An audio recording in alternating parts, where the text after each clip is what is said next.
महुआ माजी। धन्यवाद माननीय सभापति महोदय। मैं अपनी पार्टी झारखंड मुक्ति मोर्चा की ओर से माननीय राष्ट्रपति के अभिभाषण पर धन्यवाद प्रस्ताव पेश कर रही हूं। माननीय राष्ट्रपति महोदय ने अपने संबोधन में वर्तमान केंद्र सरकार के पिछले 8 वर्षों की उपलब्धियों को गिनाया। मैं वर्तमान सरकार को बधाई देती हूं, परंतु साथ ही विनम्रता के साथ यह कहना चाहती हूं कि पिछले 8 वर्षों में अपनाई गई सरकारी नीतियां गरीबी उन्मूलन, अनुसूचित जातियों एवं जनजातियों के विकास, महिला एवं बाल विकास, समावेशी विकास के संबंध में पर्याप्त नहीं थी। सभापति महोदय, 2022 में माननीय प्रधानमंत्री जी ने कहा था, जनजातीय समुदायों का कल्याण सरकार की सर्वोच्च प्राथमिकता है और जहां भी हमने सरकार बनाई है, जनजातीय कल्याण को सर्वाधिक प्राथमिकता दी है। किंतु पिछले कुछ वर्षों में सरकार ने आदिवासी क्षेत्रों में प्राकृतिक संसाधनों की लूट को बढ़ावा देने वाली आदिवासी विरोधी नीतियों को आक्रामक रूप से आगे बढ़ाया है। 2022 में प्रस्तावित वन संरक्षण अधिनियम मेरे दावे की संपुष्टि करता है। पुराने नियमों में जहां आदिवासी क्षेत्रों में शुरू होने वाली परियोजनाओं में ग्राम सभा की सहमति आवश्यक थी, उसे सरकार ने निरस्त कर दिया है। इससे प्रकृति निर्भर आदिवासी संस्कृति एवं जंगलों का विनाश अवश्यंभावी हो गया है। आदिवासी संस्कृति जल, जंगल और जमीन की संस्कृति रही है। आदिवासियों के जितने भी संस्कार होते हैं, जन्म से लेकर मृत्यु तक, वे सभी जंगलों पर आधारित होते हैं। उसमें साल के पत्ते, नदी, झरने, पहाड़ जिसे बुरु कहते हैं, इन तमाम चीज़ों को लेकर ही वे अपने संस्कार करते हैं, चाहे वो विवाह हो या कोई भी पर्व त्योहार, जैसे कर्मा, सरहुल, माघे पर्व, सोहराय, जतरा, हर पर्व त्योहार में जंगलों का बहुत बड़ा साथ होता है। और मुझे लगता है कि विकास का जो आदिवासी मॉडल है आज के समय में, वही इस धरती को बचा सकता है, न कि विकास का पश्चिमी पूंजीवादी मॉडल। तो मुझे लगता है कि इस तरह से ग्राम सभा के अधिकार को छीनना बहुत बड़ी भूल होगी। इससे हर जंगल कट जाएंगे और आदिवासी, गरीब आदिवासी जो सदियों से लघु वनोपज जो जिनकी आजीविका का साधन रहे हैं, जैसे घोंगा, खुकड़ी, रुगड़ा, फिर आपके नदी से मछलियाँ या पत्ता जो होता है किद्दू पत्ता जिससे कि बीड़ी बनता है, इन तमाम दतवन, इन तमाम चीज़ों को जंगल से ले जाकर वो बेचते हैं और उसी से उनकी आजीविका चलती है। जब तक कि सरकार उनके लिए कोई वैकल्पिक व्यवस्था नहीं करती आजीविका के, तब तक इस अधिनियम को उन पर थोपना बहुत बड़ी भूल होगी, जबकि ये सरकार कहती है कि वो आदिवासी कल्याण की बात कर रही है। हमारे माननीय मुख्यमंत्री श्री हेमंत सोरेन जी ने बार बार सरकार को, केंद्र सरकार को पत्र लिखकर इस अधिनियम का विरोध किया है, लेकिन अभी तक केंद्र सरकार ने कोई भी कारगर कदम नहीं उठाया है। मानव तस्करी की घटनाएं सबसे ज़्यादा गरीब आदिवासी बहुल इलाके से होती है।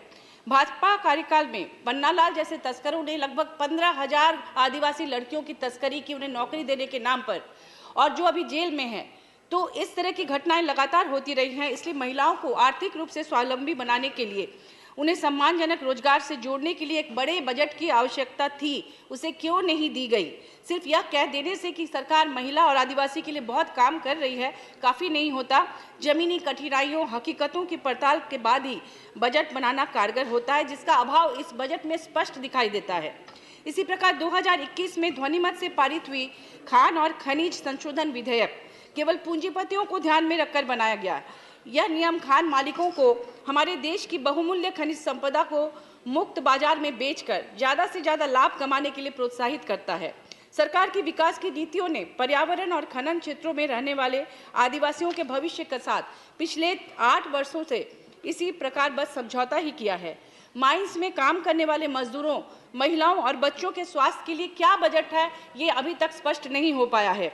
अब सभी जानते हैं कि कोडरमा एक ऐसा जिला है जहां माइका निकालते हैं और उसमें जो बच्चे और औरतें होती हैं, तमाम दिन भर वो लोग उसको निकालते हैं और कहते हैं ढिबरा, उसका नाम ढिबरा बोलते हैं लोकल भाषा में। उसको चुनते चुनते कितने लोग बीमार पड़ते हैं। क्या इन चीज़ों पर ध्यान है? सिर्फ रॉयल्टी के पैसे, सरकार का ध्यान उस पर है। हमारे राज्य सरकार का 1,36,000 करोड़ रुपए बकाया है रॉयल्टी के पैसे कोल इंडिया के पास, लेकिन बार बार पत्र लिखने के बावजूद माननीय मुख्यमंत्री द्वारा अभी तक केंद्र सरकार उस पैसे को वापस नहीं कर रही है। जबकि आप जानते होंगे कि झरिया, धनबाद में बहुत महत्वपूर्ण जगह है झरिया, जहां वर्षों से आग लगी हुई है कोयले के खदान में और जमीन के नीचे नीचे वो आग फैलती ही जा रही है। उसके लिए कोई बजट नहीं है कि कैसे उस आग को बुझाया जाए। किलोमीटर पर किलोमीटर पूरा नीचे से खोखला हो गया है क्योंकि अंदर अंदर आग है। वो राख के ढेर पे वो शहर बसा हुआ है झरिया। मैं गई थी विगत दिनों उसे देखने के लिए। रात में लगता है कि चारों तरफ आग लगी हुई है।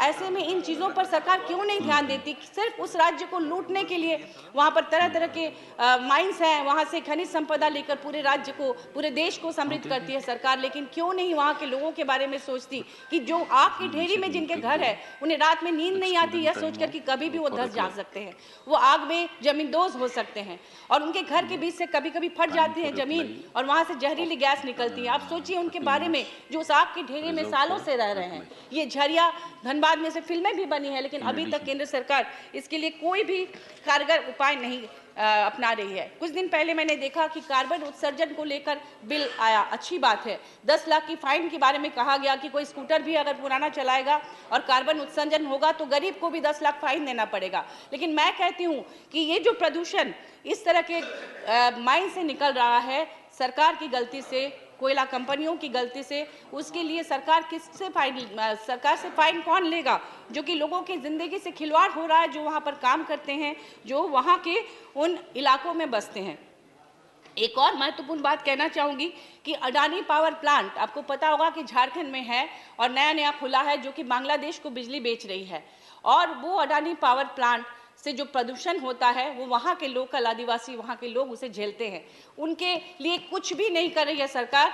और ऊपर से जो कॉन्ट्रैक्ट साइन हुआ था कि राज्य को 25% उसमें से बिजली देनी है। आप सभी जानते हैं कि झारखंड में किस तरह की बिजली की किल्लत हो गई थी और जिसके लिए बार बार उसे बदनाम किया जा रहा है कि वो बिजली क्यों नहीं दे रही है। तो वो 1,36,000 करोड़ अगर केंद्र सरकार दे देती राज्य सरकार को तो उससे छोटी सी राशि लेकर वो डीवीसी को देती तो निश्चित रूप से ये बिजली की किल्लत दूर होती। क्या वहाँ पर गैर भाजपा सरकार है? इसी वजह से ऐसा किया जा रहा है कि ताकि जनता की नज़रों में सरकार बदनाम हो। और आडवाणी 25% क्यों नहीं बिजली दे रही है हमारे देश को? सॉरी, अडानी इस देश को हमारे राज्य को 25% बिजली क्यों नहीं दे रही है? अगर वो दे तो बिजली की किल्लत दूर होगी। और वो दादागिरी दिखा रही है कि हम नहीं देंगे, क्या कर लोगे? क्या उनको केंद्र का सपोर्ट है? अगर केंद्र का सपोर्ट है तो क्यों है? क्यों नहीं केंद्र दबाव बनाती कि तुम उस राज्य को बिजली दो जहां पर कॉन्ट्रैक्ट साइन किया है तुमने और जहां से बिजली लेके तुम दूसरे देशों को बेच रहे हो? मुझे लगता है कि इन चीज़ों पर निश्चित रूप से केंद्र सरकार को ध्यान देना चाहिए, वरना इसी तरह से राज्य जो गरीब राज्य है, आदिवासी राज्य, हम सिर्फ बोल दें कि हम आदिवासियों के कल्याण के लिए काम कर रहे हैं, ये काफ़ी नहीं होता। वो काम में भी दिखना चाहिए, निश्चित रूप से दिखना चाहिए। 1932 का खतियान आधारित स्थानीय नीति झारखंड विधानसभा से पारित किया है हमारे माननीय मुख्यमंत्री जी ने और उसे राज्यपाल ने वापस कर दिया। और केंद्र सरकार उसे पारित क्यों नहीं कर रही है? अगर आप आदिवासी के पैरोकार हैं तो निश्चित रूप से इसे आप तुरंत पारित कीजिए, क्योंकि हर राज्य में, चाहे वो कर्नाटक हो, पश्चिम बंगाल हो, चाहे वो महाराष्ट्र हो, हर बिहार हो, हर जगह स्थानीय लोगों के लिए वहाँ पर रिजर्वेशन पॉलिसी होती है कि 3rd और 4th ग्रेड की नौकरी में उन्हें जगह मिले, क्योंकि बाहरी लोग आकर कई बार उनकी नौकरियां खा जाते हैं और वो पिछड़े रहते हैं। तो हमारे राज्य में इसकी मांग हो रही है और इसीलिए खतियान आधारित स्थानीय नीति की मांग हमारी सरकार कर रही है, जो अभी तक नहीं दी गई है और उसे तत्काल दिया जाए, ये हमारी मांग है। महिला सशक्तिकरण की बात सरकार करती है, लेकिन 2014 के बाद से महिला हिंसा में लगातार बढ़ोतरी दिखती है। निर्भया कांड के लिए, निर्भया फंड कांड के बाद जो 1000 करोड़ की राशि हर साल एक अकाउंट में जमा किया गया, देश जानना चाहती है कि उस राशि का क्या उपयोग हो रहा है और क्यों लगातार महिला हिंसा बढ़ रही है। मुझे लगता है कि महिलाओं पर हिंसा इसलिए नहीं रुक रही क्योंकि दोनों सदनों में महिलाओं की संख्या आज भी बहुत ज़्यादा कम है। जब नया हमारा देश बना था उस दौरान 1952 में लोकसभा में 4.5% और राज्यसभा में 16% महिलाएं थी। आज 2023 में इतने सालों बाद, जबकि हम आज़ादी का अमृत महोत्सव मना रहे हैं, मात्र 14.4% है। जब यहाँ पर माननीय सोनिया गांधी जी द्वारा महिला आरक्षण बिल लाया गया था और वो क्यों नहीं पारित हुआ अभी तक, तो हम ये जानना चाहते हैं कि उसे तत्काल पारित किया जाए। और मुझे लगता है माननीय राष्ट्रपति महोदय खुद एक महिला हैं, अगर वो चाहती हैं कि सचमुच में महिलाएं इस देश में सशक्त हो तो अविलंब महिला आरक्षण बिल पारित किया जाए, ताकि महिलाएं अपने हाथों से अपने लिए कानून बना सके, उन कानून का उल्लंघन हो तो उसके लिए वो कारगर कदम उठा सके। और इस तरह से मुझे लगता है महिला हिंसा तभी रुकेगी जब महिलाएं खुद यहाँ पर संसद में अधिक संख्या में होंगी। और एक और बात कहना चाहूंगी कि हाल ही में एक अंतर्राष्ट्रीय शोध में प्रकाशित विश्व समानता रिपोर्ट के अनुसार देश के शीर्ष 10% अमीर लोगों के पास कुल राष्ट्रीय संपत्ति का 77% हिस्सा है।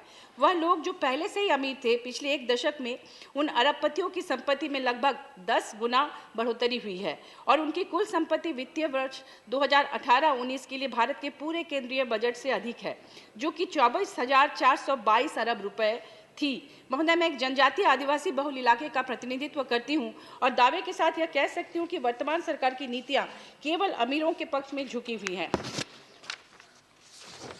वंचितों और जरूरतमंदों को सरकार ने हाशिए पर रख छोड़ा है। करोड़ों युवा रोजगार की तलाश में भटक रहे हैं, मगर बेरोजगारी जैसे जरूरी मुद्दे पर बजट में बात ही नहीं की गई। ये बहुत ही दुखद है।